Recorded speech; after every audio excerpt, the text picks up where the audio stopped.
Hello అండి, welcome back to our channel. ఈరోజు story మజిలీ episode 9. ఇక స్టోరీలోకి వెళ్తే, ధీరజ్ ఏం చేస్తున్నావు లోపల, కమ్ హియర్ అంటున్న అనూహ్య వాయిస్కి హా వస్తున్నా అను అంటూ అను పక్కకి వెళ్ళి కూర్చుంటూ, చెప్పు అను, ఏంటి పిలిచావు, ఏమైనా కావాలా? నాకేం వద్దు ధీర్, హ్యాండ్ వాష్ కోసం వెళ్ళి రాకపోయేసరికి పిలిచాను. ఏం చేస్తున్నావు లోపల నువ్వు అంటూ ధీరజ్ వైపు చూస్తుంది.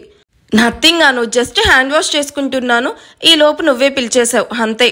హో ఓకే ధీరజ్, నా కోసం నీ వర్క్స్ అన్నీ ఆపుకొని ఇక్కడ ఉండడం ఎందుకు చెప్పు, ప్లీజ్ నువ్వు ఆఫీస్కి వెళ్ళు ధీరజ్, ఐఎమ్ ఓకే నౌ అంటున్న అను వైపు చూసి, నో ప్రాబ్లం అను, రేపు వెళ్తా, అయినా ఇవాళ అంత ఇంపార్టెంట్ మీటింగ్స్ కూడా ఏమీ లేవు, సో జస్ట్ రిలాక్స్. చెప్తే వినవు కదా అని ధీరజ్ వైపు చిరుకోపంతో చూస్తూ, సర్లే నాకు కూడా చాలా బోర్ కొడుతుంది ధీరజ్, ఎటైనా వెళ్దామా, మ్యారేజ్ ఫిక్స్ అయినప్పటి నుంచి అసలు ఎక్కడికి వెళ్ళట్లేదు, ప్లీజ్ ధీరజ్ సరదాగా అలా ఎక్కడికైనా వెళ్ళొద్దాం కదా.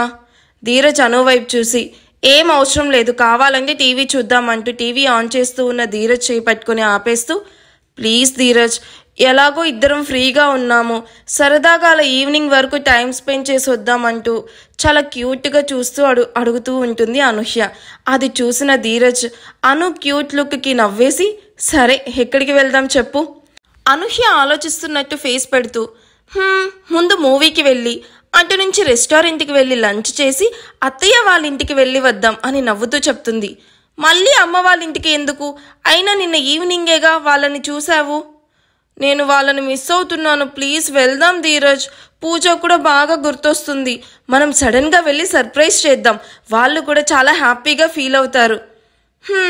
నాకు డౌట్ క్లారిఫై చేస్తావా నువ్వు, ఏంటో అడుగు ధీరజ్, నాకు తెలిస్తే చెప్తాను అంటున్న అను వైపు చూస్తూ, వాళ్ళు నా పేరెంట్సా లేక నీ పేరెంట్సా అని అడుగుతున్న ధీరజ్ని చూసి చిన్నగా స్మైల్ చేసి, నాకు వాళ్ళు అత్త మామ కాదు ధీరజ్, అంతకు మించి వాళ్ళు నాకు దేవుళ్ళతో సమానం, ఇవాళ ఈరోజు నేను నా కాళ్ళ మీద నేను నిలబడ్డానంటే కారణం వాళ్ళే, అండ్ నిజంగా వాళ్ళే లేకపోతే ఇవాళ నేను ఇలా ఉండేదాన్ని కాదు, నేను ఎన్ని జన్మలెత్తినా వాళ్ళ రుణం తీర్చుకోలేనిది అంటున్న అనూహ్య వైపు రెప్ప కూడా వేయకుండా అలానే చూస్తూ ఉంటాడు ధీరజ్. అంత అందంగా ఉన్నానా ఏంటి అలా చూస్తున్నావు అంటూ కన్ను కొడుతూ ఉన్న అనూహ్యని చూసి చిరుకోపంగా అను నెత్తి మీద ఒకటిచ్చి, నీకు అంత సీన్ లేదులే కానీ సరే ముందు వెళ్దాం పద అనగాని అను నవ్వి సరే పద అని ఇద్దరు కార్లో మూవీకి స్టార్ట్ అయ్యారు. ధీరజ్ మూవీ థియేటర్ దగ్గర కార్ పార్క్ చేసి, అను నువ్వు ఇక్కడే వెయిట్ చెయ్యి, నేను టికెట్స్ తీసుకొని వస్తాను అని ధీరజ్ టికెట్స్ కౌంటర్ వైపు వెళ్తూ ఉండగా, ధీరజ్ త్వరగా రా అని చెప్పి చేతులు కట్టుకొని చుట్టూ చూస్తూ ఉండిపోయింది. అలా చూస్తూ ఉన్న తనకి ఎంట్రన్స్ నుంచి అప్పుడే ఒక కార్లో కీర్తి మరో అబ్బాయితో కలిసి థియేటర్లోకి ఎంటర్ అవ్వడం చూస్తుంది. అనూహ్య కీర్తిని చూసి, ఇదేంటి తను కీర్తి కదా, ఈ టైంలో కాలేజ్కి వెళ్లకుండా మూవీకి వచ్చిందేంటి అని షాకింగ్గా అనుకుంటూ వాళ్ళ వైపు చూసిన అనుకి కీర్తి ఒక అబ్బాయితో క్లోజ్గా మాట్లాడుతూ కనిపిస్తుంది. అవును, కీర్తి పక్కన ఉన్న అబ్బాయి ఎవరు, కీర్తితో అంత క్లోజ్గా మూవ్ అవుతూ ఉన్నాడు, అండ్ తనని ఫ్రెండ్ అనుకోవడానికి కూడా లేదు, ఎందుకంటే ఎంత ఫ్రెండ్ అయినా మరీ ఇలా పబ్లిక్లో బుగ్గ మీద ముద్దు పెట్టాడు కదా, ఏదో తేడాగా ఉంది. ఎస్, ఇదేదో కొంచెం తేడాగా ఉందే, ఖచ్చితంగా కాలేజ్ ఫ్రెండ్ అయ్యుండడు, అంతకు మించే అయ్యుంటుంది, చెప్తానే నీ పని అని ఆ కీర్తికి కనిపించకుండా అబ్జర్వ్ చేస్తూ ఉంటుంది. డార్లింగ్ నువ్వు ఇక్కడే ఉండు, నేను టికెట్స్ తీసుకొని వస్తాను అని కుశాల్ కీర్తి బుగ్గను ముద్దు పెట్టుకొని త్వరగా వచ్చేస్తా అని చెప్పి నవ్వుతూ వెళ్ళిపోయాక, కమ్ ఫాస్ట్ కుశాల్ అని తను కిస్ చేసిన చోట తుడుచుకుంటూ నాటీ ఫెలో అని నవ్వుకొని ఫోన్ చూస్తూ టైంపాస్ చేస్తూ ఉంటుంది కీర్తి. కుశాల్ కీర్తికి ముద్దు పెడుతూ ఉండగా వీళ్ళకి తెలియకుండా ఫోటో తీసి సైలెంట్గా కీర్తిని వాచ్ చేస్తూ ఉంటుంది అనూహ్య. అను టికెట్స్ దొరికాయి పదా వెళ్దాం, అయినా నిన్ను అక్కడ కూర్చోమంటే ఇక్కడేం చేస్తున్నావు. నథింగ్ ధీరజ్, ఏదో కాల్ వస్తే మాట్లాడుతూ ఉన్నా అని చెప్తూ ఉన్న అను వైపు చూసి, ఓకే కమ్ మూవీకి టైం అవుతుంది అంటున్న ధీరజ్ని చూసి ధీరజ్ అని పిలవగానే వెనక్కి తిరిగి, ఏంటి అను హ్యాండ్ ఏమైనా పెయిన్ వస్తుందా అని అడుగుతాడు ధీరజ్. నో నో నో అలాంటిదేం లేదు, పెయిన్ కూడా తగ్గిపోయింది. మరింకేంటి పద వెళ్దాం మూవీకి టైం అవుతుంది అంటున్న ధీరజ్ని చూసి, అది కాదు ధీరజ్, కీర్తికి కూడా కాల్ చేయి మూవీకి రమ్మని చెప్పు, తనకి కూడా నీతో టైం స్పెండ్ చేసినట్టు ఉంటుంది కదా, మన మ్యారేజ్ అయ్యాక మీరు టైం స్పెండ్ చేయడం కూడా తగ్గించేశారు బాగా. సో అందుకే రమ్మని చెప్పు ధీరజ్. నీది నిజంగా మంచి మనసు అను. నీ మెడలో తాళి కట్టి నిన్ను కాకుండా కీర్తిని ప్రేమిస్తున్నా అని తెలిసి కూడా నన్ను కీర్తిని కలపడానికి నాకు డైవర్స్ ఇస్తానన్నావు. అండ్ ఇప్పుడు నీతో మూవీకి వస్తే కీర్తిని కూడా పిలువు అంటున్నావు. నిజంగా నువ్వు చాలా మంచి మనిషివి అను. నిన్ను నేను డైవర్స్ అయ్యాక నీ మానాన నిన్ను వదిలేనాను. ఒక మంచి వ్యక్తిని చూసి నీకు తనకి పెళ్లి చేస్తా. అండ్ నిజంగా ఒక్కోసారి అనిపిస్తూ ఉంటుంది, నాకు కీర్తి కంటే ముందు నాకు నువ్వెందుకు పరిచయం అవ్వలేదా అని.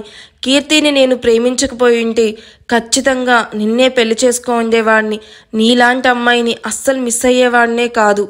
ఓయ్ ఏంటలా అయిపోయావు? కాల్ చేయంటే అలా ఆలోచిస్తున్నావేంటి? కీర్తికి కాల్ చేయమంటే మాట్లాడవేంటి ధీరజ్? కమాన్ కాల్ చేయి. ధీరజ్ చిన్నగా నవ్వి తను కాలేజ్కి వెళ్ళుంటుంది కానీ మనం వెళ్దాం పదా అంటున్న ధీరజ్ని చూసి, ఏమో ఇంట్లోనే ఉంటుందేమో కదా, ఒకసారి కాల్ చేయి ధీరజ్. ధీరజ్ అను వైపు ఒకసారి చూసి కీర్తికి కాల్ చేస్తాడు. ఫోన్ చూస్తూ ఉన్న కీర్తికి ధీరజ్ నుండి కాల్ రావడంతో, ఇదేంటి ఈ టైంలో బావ నాకు కాల్ చేస్తున్నాడు, నేను ఈ టైంలో క్లాస్లో ఉంటానని తెలుసు కదా, ఎందుకు కాల్ చేస్తున్నాడు అని అనుకుంటూ కొంచెం దూరంగా వెళ్ళి కాల్ లిఫ్ట్ చేస్తుంది. హాయ్ కీర్తి. హాయ్ బావా. Good morning. గుడ్ మార్నింగ్ కీర్తి. ఏంటి బావా ఇప్పుడు కాల్ చేశావు? ఎక్కడున్నావు కీర్తి? ఈ టైంలో ఎక్కడుంటాను బావా, కాలేజ్ ఇంకా క్లాసెస్ స్టార్ట్ అవ్వలేదు. ఏం ఎందుకలా అడిగావు? Nothing, you can take care, bye. హఫ్ అని ఊపిరి పీల్చుకుంటూ ఓకే బావా బాయ్ అని కాల్ కట్ చేస్తుంది కీర్తి. డార్లింగ్ ఇక్కడేం చేస్తున్నావు అంటూ టికెట్స్తో వచ్చిన కుషాల్ని చూసిన కీర్తి, ఏం లేదు కానీ టికెట్స్ దొరికాయా? దొరికాయి, ఇవిగో చూడు అని తన హ్యాండ్లో ఉన్న టికెట్స్ చూపిస్తూ కుషాల్ హ్యాండ్ పట్టుకొని సరే పదా వెళ్దాం, ఎవరైనా చూస్తే ప్రాబ్లం అవుతుంది అంటున్న కీర్తిని చూసి ఓకే రా వెళ్దాం అని కీర్తిని తీసుకుని లోపలికి వెళ్తాడు కుషాన్. ఏమైంది ధీరజ్, తను ఎక్కడుందంట అని అడుగుతున్న అను వైపు చూసి, చెప్పాను కదా అను తను కాలేజ్లో ఉంటుందని, చెప్తున్నా కానీ వినలేదు నువ్వు అంటున్న ధీరజ్ వైపు చూస్తూ, హో అయితే తను ఇప్పుడు కాలేజ్లో ఉందా? అవును, ఇంకా క్లాసెస్ కూడా స్టార్ట్ అవ్వలేదు అంది. సరే ఆ విషయం వదిలేసి మూవీ స్టార్ట్ అవుతుంది రా వెళ్దాం అంటూ అను వైపు చూస్తాడు. ఎస్ నాకు కన్ఫామ్ అయిపోయింది ధీరజ్, వాడు కన్ఫామ్గా కీర్తి లవర్ అని అనుకుంటూ ఉన్న అను వైపు చూస్తూ, ఓయ్ పద అనగానే వెళ్దాం పదా అని అప్పటికి ఆ విషయం వదిలేసి అను ధీరజ్తో కలిసి ఇద్దరు థియేటర్ లోపలికి వెళ్తారు. ఆఫ్టర్ 3 hours మూవీ అవ్వగానే అనూహ్య ధీరజ్ ఇద్దరు బయటికి వస్తూ కార్ దగ్గరికి వెళ్తూ ఉండగా అను ధీరజ్ వైపు చూస్తూ ఏదో ఒకటి చేసి ధీరజ్కి ఏదో ఒకటి చెప్పి ధీరజ్ని ఇక్కడ నుండి పంపించేసి నేను ఆ కీర్తిని ఫాలో అయితే నాకు దాని గురించి ఇంకా నిజాలు తెలుసుకునే అవకాశం ఉంటుంది. ఇప్పుడు ఎలా ధీరజ్ను ఆపాలి అని అనుకుంటూ ధీర్ అంటూ తనని పిలుస్తుంది. కార్ డోర్ ఓపెన్ చేస్తూ ఏంటి అను అంటూ తన వైపు చూస్తాడు.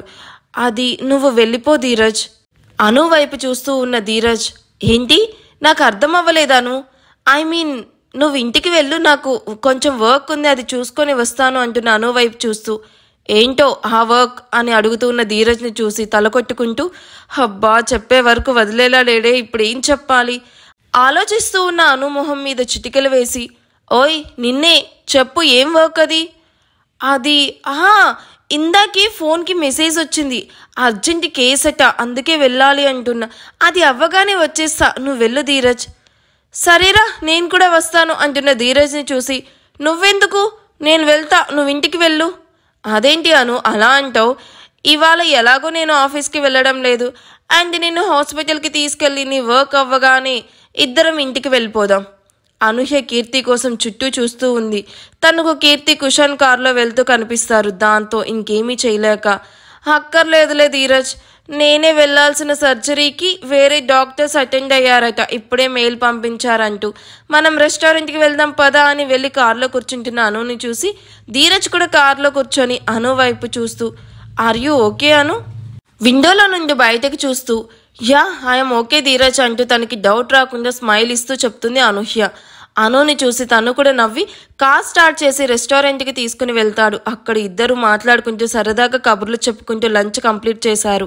ఆ తర్వాత ఇంట్లో వాళ్ళకి చిన్న షాపింగ్ చేసి అవి తీసుకొని తమ అత్తారింటికి వెళ్తారు అనూహ్య ధీరజ్. ఈ ఎపిసోడ్ ఎలా అనిపించిందో నాకు కామెంట్ చేయండి. వీడియో నచ్చితే ప్లీజ్ లైక్ చేసి హైప్ ఇవ్వండి. Thank you for watching. Bye.